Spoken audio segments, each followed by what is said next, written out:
Good morning बेटा। Halo alkane, hello arene का हम लोगों ने नोमेनक्लेचर पिछली क्लास में सीखा।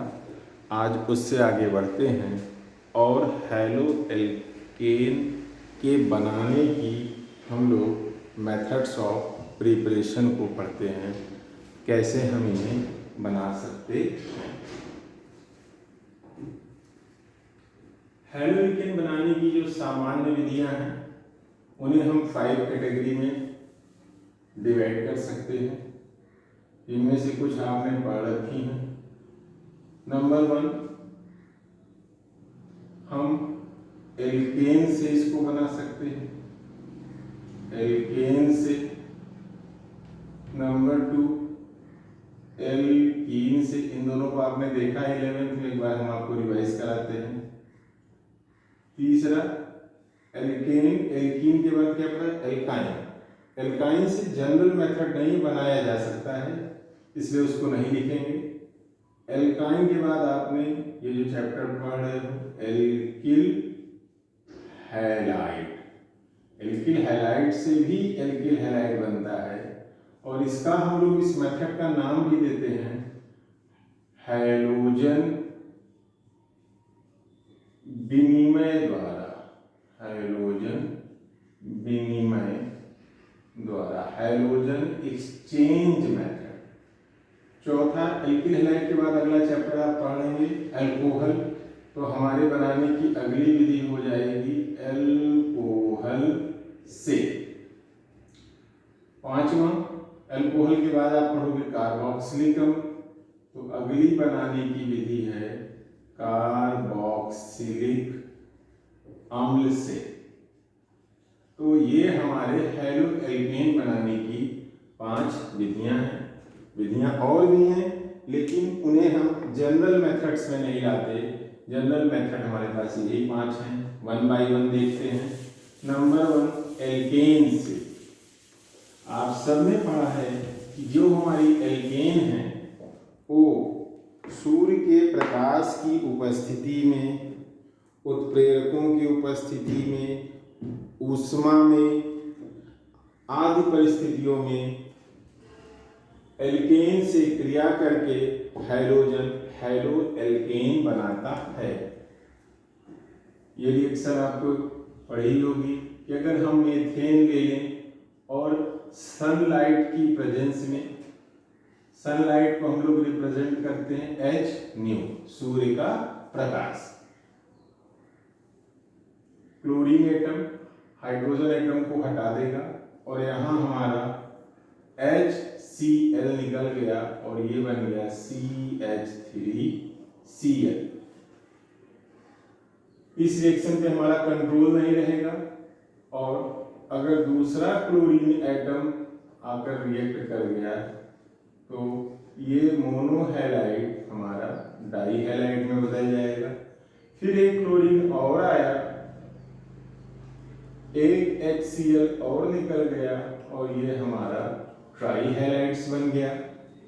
इसके बाद और क्लोरीन परमाणु है अगर HCl, CCl4, कार्बन टेट्राक्लोराइड बन गया। कहने का आशय यह है कि हम कोई भी एल्केन ले लें, C2H6 ले लें, इस पर क्लोरीन की रिएक्शन कराएं तो जितने भी हाइड्रोजन हैं एक एक करके हटते जाएंगे और उनकी जगह पर क्लोरीन का परमाणु लगता जाएगा और हमें मोनोहैलाइड्स, डाईहैलाइड्स, ट्राईहैलाइड, टेट्राहैलाइड्स का मिक्सचर मिलेगा इस परिस्थिति में। और इन मोनोहैलाइड्स, डाईहैलाइड्स, ट्राईहैलाइड और टेट्राहैलाइड्स की जो केमिकल प्रॉपर्टीज हैं, फिजिकल प्रॉपर्टीज हैं, उनमें बहुत समानता पाई जाती है और इसलिए हम चाहें कि पर्टिकुलर एल्किल हैलाइड को सेपरेट कर लें तो ये हमारे लिए पॉसिबल नहीं है। इसलिए ये विधि सस्ती है, बनाना आसान है, लेकिन इसका उपयोग हम जनरली नहीं करते। हाँ, हम ये कर सकते हैं कि अगर एल्केन को अधिकता में लें, एल्केन को, जैसे ये रिएक्शन है C2H6 और इसको एक्सेस में लें बहुत ज़्यादा, और हाइड्रोजन मान लीजिए ब्रोमीन है, इसको हम कम क्वांटिटी में लें, लो क्वांटिटी में लें और रिएक्शन को कराएं, तो हमें मोनोहैलाइड्स की क्वांटिटी ज़्यादा से ज़्यादा मिल सकती है। तो ये बात थी हमारी एल्केन से, और एल्केन से हम कैसे बनाते हैं, हाइड्रोजन की क्रिया द्वारा, हाइड्रोजन की क्रिया द्वारा, हाइड्रोजन की क्रिया द्वारा बनाते हैं। और आप सब जानते हो कि हाइड्रोजन में हमारे पास फ्लोरीन भी है, क्लोरीन भी होता है, ब्रोमीन भी होता है और आयोडीन होता है। अगर इन हाइड्रोजनों की क्रियाशीलता का क्रम देखें, क्रियाशीलता का क्रम देखा जाए, तो हम ये पाते हैं कि फ्लोरीन एल्केन से बहुत तेज रिएक्शन करता है, क्लोरीन ब्रोमीन में क्लोरीन बहुत तेज करता है, ब्रोमीन आयोडीन में ब्रोमीन बहुत तेजी से करता है, और ये इनका क्रियाशीलता का बढ़ता हुआ क्रम है, क्रियाशीलता का बढ़ता हुआ क्रम है, बढ़ता हुआ क्रम है। फ्लोरीन जब एल्केन से रिएक्शन करेगा तो इतनी तेज करेगा कि विस्फोट हो जाएगा, इसलिए हम लोग फ्लोरीनेशन सीधे सीधे नहीं कराते। अगर हमें फ्लोराइड बनाना भी होगा तो हम क्लोराइड ब्रोमाइड्स को बदल लेंगे फ्लोराइड में, जो कि आगे देखेंगे। क्लोरीन भी बहुत तेज रिएक्शन करता है, ब्रोमीन हमारा एक मॉडरेट रेट से अभिक्रिया करता है, इसलिए एल्किल ब्रोमाइड हम लोग खूब बना सकते हैं। आयोडाइड बहुत धीमे रिएक्शन करता है और इसकी रिएक्शन एंडोथर्मिक भी होती है, इन वजहों से हम लोग इसको भी नहीं बनाते। हाँ, लेकिन इससे बना एल्किल आयोडाइड उसकी क्रियाशीलता अधिक है, प्रयोगशाला और उद्योगों में उसकी जरूरत ज्यादा है, तो हम लोग क्लोराइड ब्रोमाइड बनाकर उनको आयोडाइड में बदलेंगे। इस सब विधियों को हम लोग जो हाइड्रोजन विनिमय विधि है वहां पर देखेंगे। जहां तक बात है इस अभिक्रिया की, तो ये अभिक्रिया हमारी, इसकी जो क्रिया विधि है वह, इस अभिक्रिया की जो क्रिया विधि है वह मुक्त मूलक फ्री रेडिकल मुक्त मूलक प्रतिस्थापन,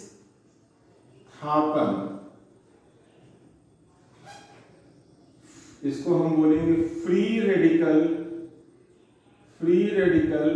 substitution mechanism, free radical substitution mechanism मुक्त मूलक प्रतिस्थापन क्रियाविधि को अपनाती है अभिक्रिया को करने के लिए।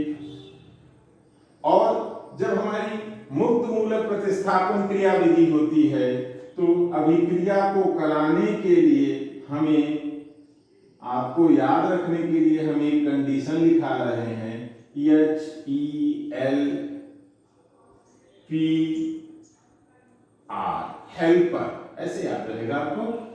इतनी कंडीशन की हमको आवश्यकता पड़ेगी, या ये कंडीशनें हैं, इनमें से कोई भी परिस्थिति है तो हमारी उस अभिक्रिया की जो क्रियाविधि होगी वह मुक्त मूलक प्रतिस्थापन क्रियाविधि होगी। H से बेटा मतलब है हमारा हीट आप जानते हो, ऊष्मा हिंदी में कहेंगे। E से इलेक्ट्रिसिटी, विद्युत धारा अगर उपस्थित हो। L लाइट का आशय हमारा प्रकाश से है। P स्टैंड फॉर पराऑक्साइड की प्रेजेंस हो। और रेडिकल, अगर कोई रेडिकल प्रेजेंट हो, कोई मूलक प्रेजेंट हो, तो उस स्थिति में हमारी जो क्रियाविधि होगी, इनमें से कुछ भी उपस्थित हो तो अभिक्रिया की क्रियाविधि मुक्त मूलक प्रतिस्थापन क्रियाविधि होती है। इसको हम जरा देखते हैं ये कैसे होती है।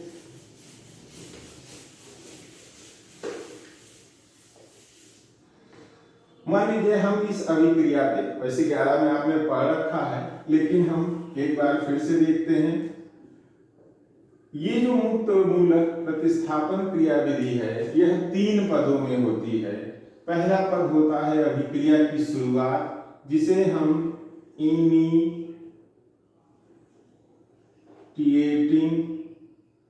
स्टेप बोलेंगे, इनिशिएटिंग स्टेप बोलेंगे। इस स्टेप में मैंने प्रथम पद है, जो क्लोरीन यहां आपने लिया है, वह सनलाइट की उपस्थिति में होमोलिटिकली ब्रेक करेगा, उसके बंध का विदलन होगा समान रूप से, और इस प्रकार हमें क्लोरीन के 2 मुक्त मूलक मिलेंगे। इन्हें हम क्या बोलते हैं बेटा? मुक्त मूलक। अब देखो हमारी कंडीशन तैयार हो गई, सनलाइट रहेगा, सनलाइट की प्रेजेंस से हमारा रेडिकल तैयार हो गया। इस स्टेप को हम इनिशिएटिंग स्टेप कहते हैं। दूसरा स्टेप बोला जाता है प्रोपोगेटिंग स्टेप। इस स्टेप में हमारी अभिक्रिया आगे बढ़ती है।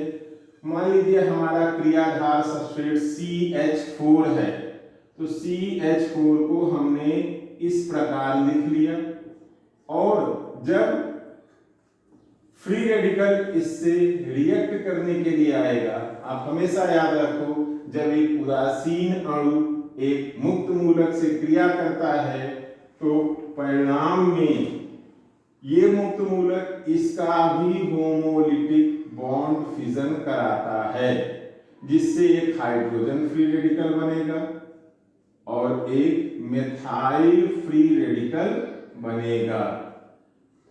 ये मुक्त मूलक इस मुक्त मूलक से क्रिया करके HCl, इन दोनों के बीच में जो ऑड इलेक्ट्रॉन है, इनके बीच में बंध बन गया, और यहां हमारा CH3 मुक्त मूलक तैयार हो गया। ये जो मुक्त मूलक है CH3 मुक्त मूलक, अब ये अगले क्लोरीन के अणु से क्रिया किया। एक मुक्त मूलक जब उदासीन अणु से क्रिया करेगा तो फिर से एक मुक्त मूलक और एक उदासीन अणु बनाएगा। इस बंध के विदलन से हमारा क्लोरीन 2 मुक्त मूलक तैयार हुए। ये मुक्त मूलक इससे मिलकर CH3Cl और एक क्लोरीन रेडिकल फिर बन गया। ये जो क्लोरीन फ्री रेडिकल है अब आगे आया और इसने अगले उदासीन अणु CH3Cl से किया। यहां हमने CH3Cl से किया। अब इसको हम आगे आप खुद ही समझ जाओ। यहां CH3 है, अगर हम इसको ऐसे लिख दें तो इस बंध का होमोलिटिक बॉन्ड फिजन हो जाएगा और HCl का अणु फिर बन गया और यहां बन गया CH2Cl free radical. CH2Cl free radical अगले क्लोरीन अणु से होमोलिटिकली ब्रेक किया और हमें यहां मिला CH2Cl2 और एक क्लोरीन फ्री रेडिकल। ये जो क्लोरीन फ्री रेडिकल है CH2Cl2, हम इन्हें इस तरह से कर लें और यहां होमोलिटिकली बॉन्ड विदलन हुआ तो ये बन गया CHCl2 फ्री रेडिकल और HCl। CHCl2 अगले क्लोरीन अणु से और ये अभिक्रिया चलती जाएगी और CHCl3 और आपका क्लोरीन फ्री रेडिकल। एक बार और होगी, Cl फ्री रेडिकल CCl3H इस बॉन्ड को ब्रेक किया और हमारा बन गया CCl3 फ्री रेडिकल और HCl। CCl3 प्लस फिर क्लोरीन का अणु आया और इसको होमोलिटिकली ब्रेक किया और ये आपका हो गया CCl4 प्लस Cl। आप देखो ये CCl4 ये यहां बना हुआ है और यह क्लोरीन का मुक्त मूलक अगले मीथेन अणु की तरफ बढ़ा और उसको फिर आगे की तरफ ले गया और इस तरीके से ये अभिक्रिया लगातार चलती चली जाएगी। पहला स्टेप इसमें मुक्त मूलक बना, इनिशिएटिंग स्टेप। दूसरा प्रोपोगेटिंग स्टेप। तीसरा स्टेप होता है टर्मिनेशन का। टर्मिनेशन के स्टेप में जब दो फ्री रेडिकल आपस में मिल जाएंगे तो रिएक्शन होना बंद हो जाएगी। कहने का से कि जैसे क्लोरीन फ्री रेडिकल अगर दूसरे क्लोरीन फ्री रेडिकल से मिला तो Cl2 बन गया। CH3 देखिए ये है CH3Cl। मान लीजिए CH3Cl इस तरीके से दो फ्री रेडिकल मिल गए तो इनके बीच में बंध बन गया तो हमारा क्या बन गया CH3Cl यह भी बन सकता है। CH3 फ्री रेडिकल देखिए आपका यहां बना हुआ है और ये दूसरे CH3 फ्री रेडिकल से मिल गया तो बन गया C2H6। ऐसी बहुत सी संभावनाएं होंगी और जिसमें ये फ्री रेडिकल हमारा बनता चला जाएगा। तो ये बातें थी हमारी मुक्त मूलकों द्वारा हैलो एल्केन के बनाने की क्रिया विधि। मैंने आपको शॉर्ट में बता दिया क्योंकि ये 11th में ऑलरेडी आप लोग इसको पढ़ चुके हो। जो इसके बाद महत्वपूर्ण विधि आती है वो आती है एल्कीन से। तो बनाने की दूसरी विधि आप लोग देखिए एल्कीन से। तो आप लोग एल्कीन जानते ही हैं। सबसे छोटी एल्कीन हमारी क्या है CH2 डबल बॉन्ड CH2। और अगर एल्कीन पर हम किसी भी हैलोजन अम्ल हैलोजन एसिड HX का क्या असर हो बेटा HF HCl HBr HI किसी भी हैलोजन अम्ल की क्रिया अपनी एल्कीन से कराएं तो ये हैलोजन अम्ल इस द्विबंध के दोनों तरफ एक एक हिस्से इनके जुड़ जाएंगे और परिणामतः हमको हैलो एल्केन प्राप्त होगा। मान लीजिए H इस जगह जुड़ा तो CH2 यहाँ पे क्या हो गया H और द्विबंध हमारा बदल गया सिंगल बंध में और यहाँ क्या लग गया X। और ये आप देख रहे हो, इसको हम चाहें तो ऐसे भी लिख सकते हैं CH3CH2X और यही हमारा क्या है एल्किल हैलाइड। तो आप ये लिख सकते हैं कि एल्कीन हैलोजन अम्लों के साथ योगात्मक अभिक्रिया करके एल्किल हैलाइड बनाती है, एल्किल हैलाइड बनाती है, एल्किल हैलाइड बनाती है। इन हैलोजन अम्लों की क्रियाशीलता का क्रम अगर हम देखें, इनकी क्रियाशीलता किस क्रम में होती है? क्रियाशीलता तो HF से बहुत तेज रिएक्ट करता है HCl, HCl से रिएक्ट करता है अधिक तेजी से HBr और HI। ये आप लोग ने पढ़ ही रखा होगा। HI हमारा स्ट्रॉन्गेस्ट एसिड है, हाँ, क्योंकि हाइड्रोजन यहाँ क्या है?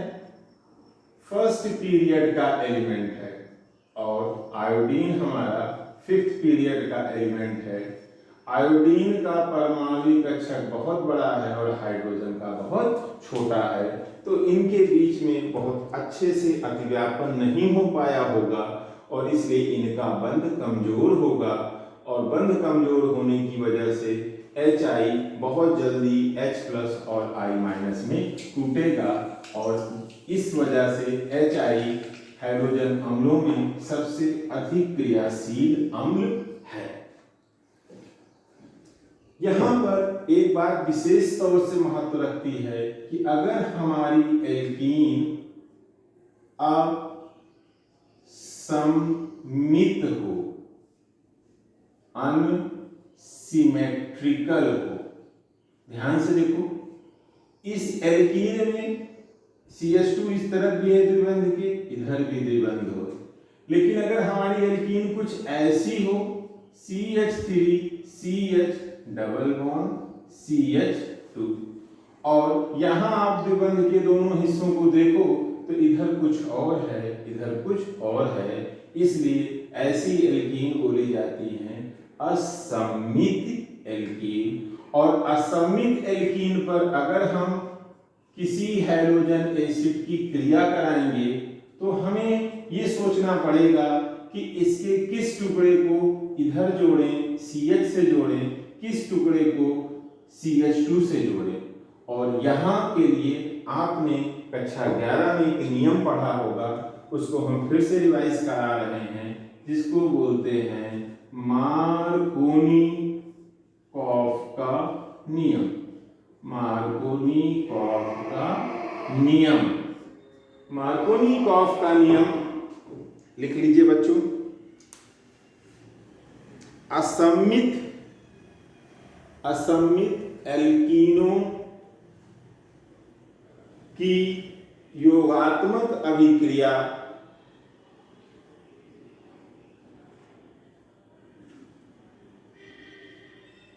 मार्कोनिकॉफ के नियमानुसार होती है।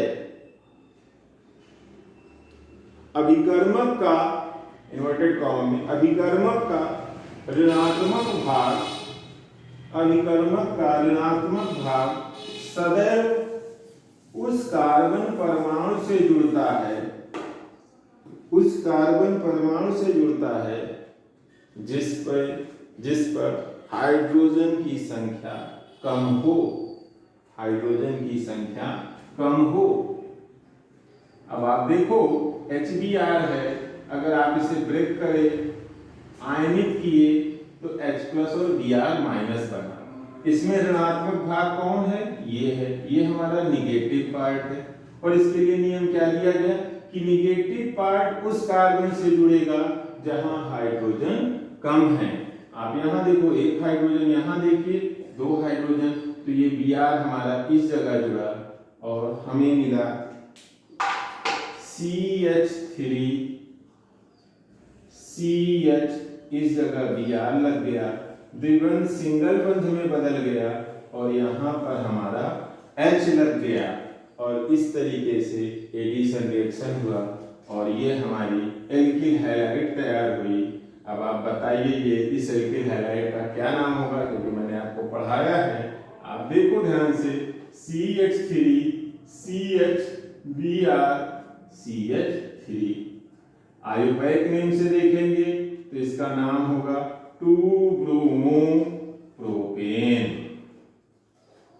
कॉमन नेम से देखेंगे तो ये मुख्य कार्बन दोनों तरफ बराबर की चीजें हैं, इसलिए आइसो शब्द भी लग सकता है।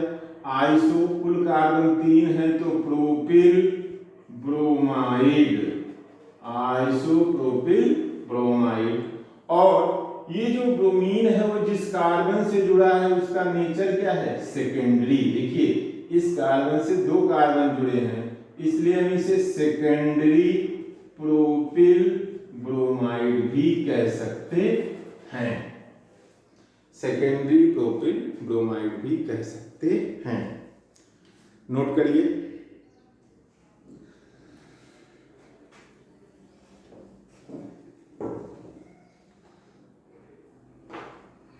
लेकिन यही कंडीशन बदल जाएगी जब अभिक्रिया के दौरान ऑक्सीजन या कोई कार्बनिक परऑक्साइड उपस्थित होगा, और तब अगर ये प्रेजेंट हैं अभिक्रिया के समय, तो जो एडिशन होगा, जो योगात्मक अभिक्रिया होगी, वो मार्कोनिकॉफ के विपरीत होगी, अगेंस्ट द यम के रूल होगी, मार्कोनिकॉफ के नियम के विपरीत होगी। तो आप लिख लीजिएगा ऑक्सीजन और कार्बनिक परऑक्साइड की उपस्थिति में असम्मित एल्कीनों की योगात्मक अभिक्रिया मार्कोनिकॉफ के नियम के विपरीत होती है। इसे परऑक्साइड प्रभाव,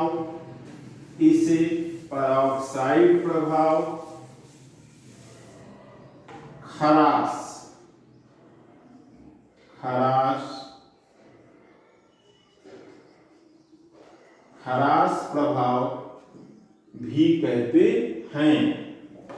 अब देखिए, अगर हम इसी अभिक्रिया को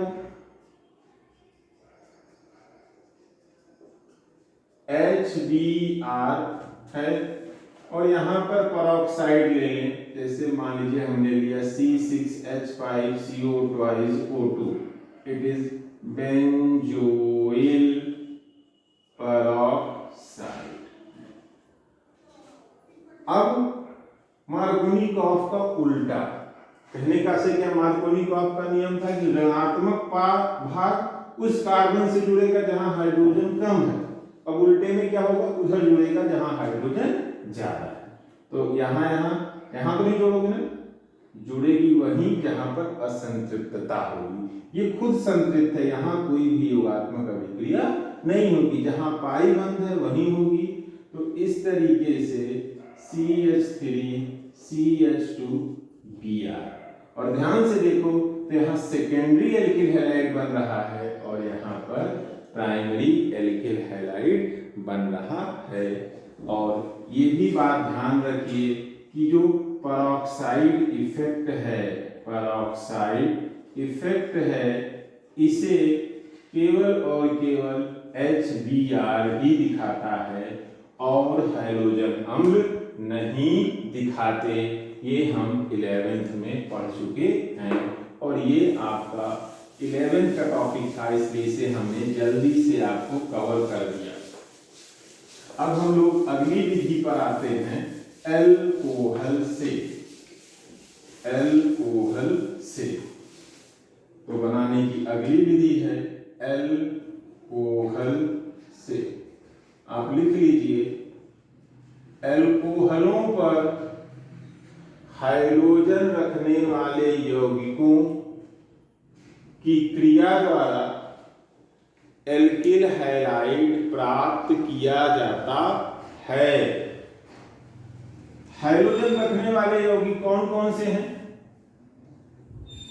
हम कह सकते हैं हमारे सारे हाइड्रोजन एसिड हैं। हाइड्रोजन एसिड माने H, इसमें क्या क्या आएगा, HCl, HBr, HI। दूसरा हम लिख सकते हैं PCl3, PCl5, बेटा इसमें PbR3, PbR5 भी हो जाएगा। SOCl2, thionyl chloride, thionyl chloride भी है हमारा। तो ये सब के सब हमारे हैलोजन रखने वाले यौगिक हैं, और इनकी क्रिया अगर हम अपने अल्कोहल से कराएं तो हमें हैलोजन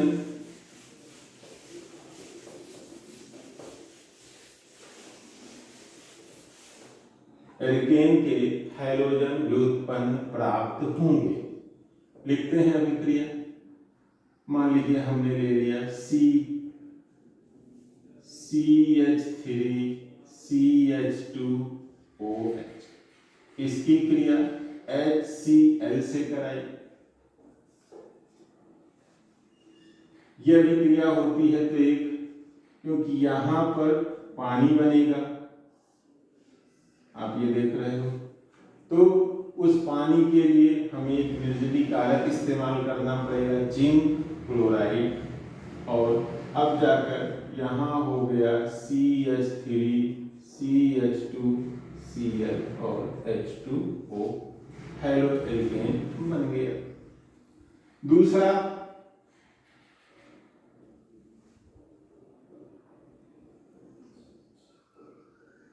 एक बात और याद रख लो, HCl और ZnCl2, इन दोनों को साथ रहने पर हम इन्हें ग्लूकोज रिएजेंट भी कहते हैं, ग्लूकोज अभिकर्मक कहते हैं। दूसरा देखिए, अगर हम इसकी कराते हैं, अब मान लीजिए ये करा दिया CH3CH2Br OH, और इसकी अभिक्रिया हम कहें कि NaBr और H2SO4।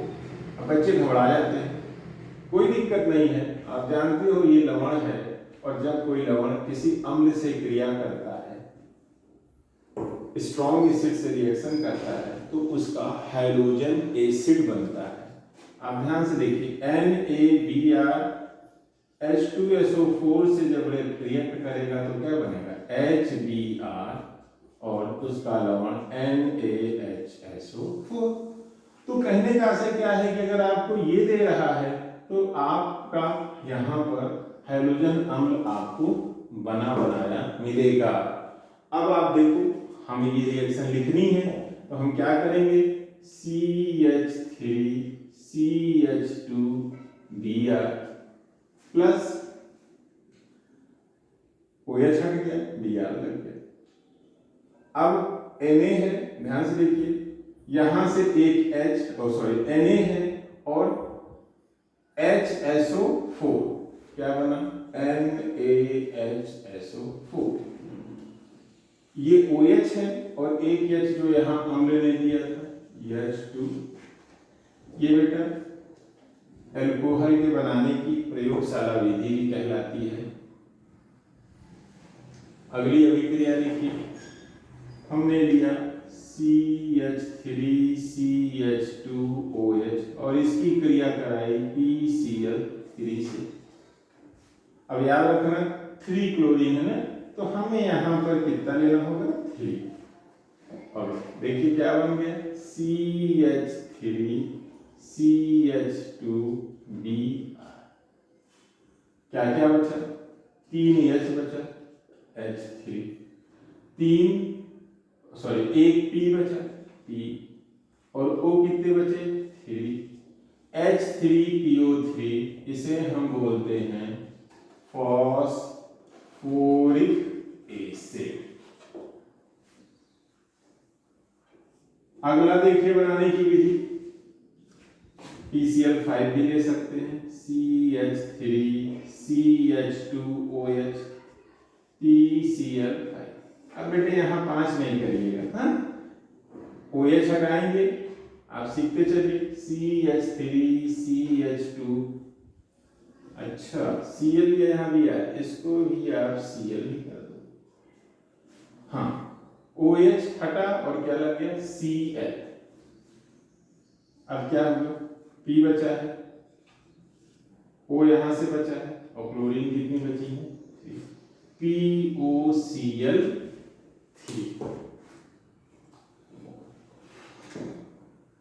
और कुछ बचा है, हाँ, एक H और एक C, HC।